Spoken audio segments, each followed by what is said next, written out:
I can sum it up in the theme of my life was pretty much just running from everything. Even at the age of 12 is when I first started cutting.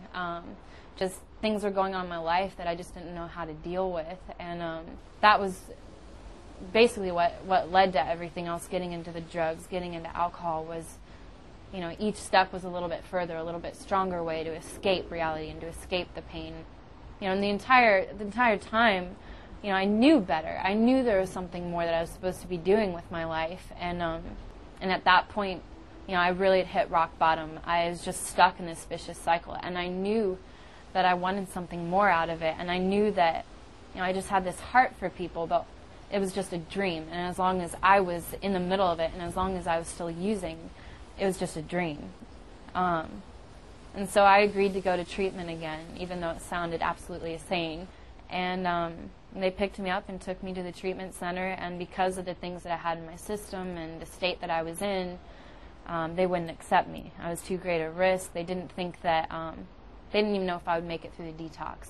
And I knew that I wanted this. So I went back in and I signed the papers, and I signed over my rights to, David Stein was my legal guardian, and they discharged me under his care. And that's when everything came into play at his house, where Jamie was staying there, and they just kind of all came together to be there for me, you know, whether it was coffee in the morning or going to shows, and just kind of just being there and giving that courage and support to get through those days. So I figured one or two people would read this story, but that had always been my hope, that in this, that my struggles and the pain and the things that I went through would be used, you know, that story of redemption would be used to redeem others and to give them that hope. Well, I think the important thing is that my story isn't unique. It's not, it's not unique. It's everybody's story. You know, every person that has dealt with an addiction or depression or lost somebody to suicide or drugs themselves.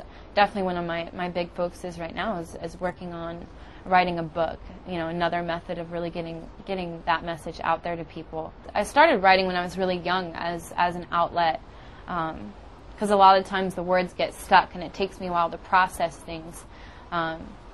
And for me, it's just kind of, it ends up being those moments where it's just word vomit on a piece of paper that I really get things out and I'm able to process them and even heal from it. Yeah, looking back, some of it's really intense, and it's almost hard for me to relive.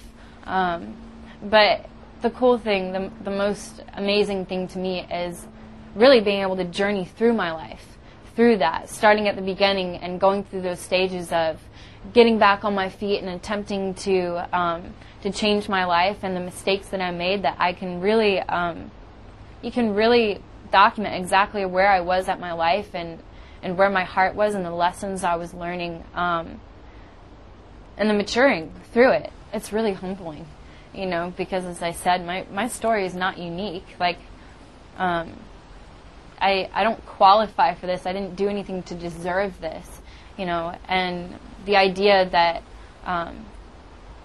that things have been able to happen through this is really humbling.